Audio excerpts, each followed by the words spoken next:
2025-26வது நிதியாண்டிற்கான நிதிநிலை அறிக்கையில் நிறைவாக இன்று மாண்புமிகு நிதியமைச்சர் அவர்களும் மாண்புமிகு வேளாண் துறை அமைச்சர் அவர்களும் பதிலுரையை பதிவு செய்திருக்கிறார்கள். இந்த நிதிநிலை தொடர்பான விவாதத்தில் பங்கேற்ற விடுதலை சிறுத்தைகள் கட்சியின் சார்பில் மிக முக்கியமாக 3 கோரிக்கைகளை முன்வைத்திருந்தோம். ஒன்று, இந்தியாவில் மிக அபரிமிதமான வளர்ச்சி கண்டுகொண்டிருக்கிற சென்னை, அதை நோக்கிய மக்கள் திரட்சி, இவற்றை பரவலாக்குகிற வகையில் தூத்துக்குடியை தமிழ்நாட்டின் பொருளாதார தலைநகரமாக அறிவிக்க வேண்டும். கடல் வழியாக, வான் வழியாக தொடர்வண்டி பாதை, நெடுஞ்சாலை இணைப்பு என அனைத்து வசதிகளையும் பெற்றிருக்கிற தூத்துக்குடியை பொருளாதார தலைநகரமாக அறிவிக்க வேண்டும் என வலியுறுத்தியிருந்தோம். தமிழ்நாடு சமூக நீதி கொள்கையின் தலைநகரமாக விளங்கி கொண்டிருக்கிறது. ஆனால் இங்குதான் பதவி உயர்வில் இடஒதுக்கீட்டின் அடிப்படையில் பலனடைந்த SC/ST பிரிவினரை சார்ந்த அதிகாரிகள் உச்சநீதிமன்ற தீர்ப்பின் அடிப்படையிலே பதவி இறக்கம் செய்யப்படுகிற நிலை ஏற்படுகிறது.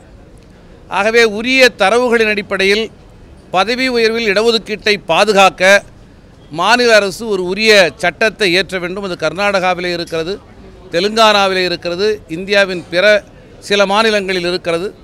அதை போன்றதொரு சட்டத்தை இயற்றி அரசமைப்பு சாசனம் 16 பிரிவு 4 உட்பிரிவு A இன் கீழ் தரப்பட்டிருக்கிற மாநில அரசிற்கான உரிமையை பயன்படுத்தி சிறப்பு சட்டம் இயற்ற வேண்டும் என்கிற கோரிக்கையை முன்னிறுத்தியிருந்தோம். மிக முக்கியமாக தமிழ் பெருமிதம் தொடர்பாக நிதிநிலை அறிக்கையில் கவனம் செலுத்தப்பட்டிருக்கிறது. ஆனால் தமிழ் பெருமிதத்தை சனாதன சக்திகள் களவாடுவதற்கான வாய்ப்பு இருக்கிறது. ஆகவே அதை தடுக்கும் முகத்தான் தமிழ்நாட்டில் இருக்கிற சமண பௌத்த தொல்லியல் அடையாளங்களை, பல்வேறு விதமான அடையாளங்களை தொகுத்து நாகப்பட்டினம் அல்லது காஞ்சிபுரம் ஆகிய இடங்களில் அல்லது 2 இடங்களிலும் பௌத்த சமண அருங்காட்சியகத்தை, ஆய்வுக்கூடத்தை தமிழக அரசு நிறுவ வேண்டும் என்கிற மிக முக்கியமான 3 கோரிக்கைகளை வைத்திருந்தோம்.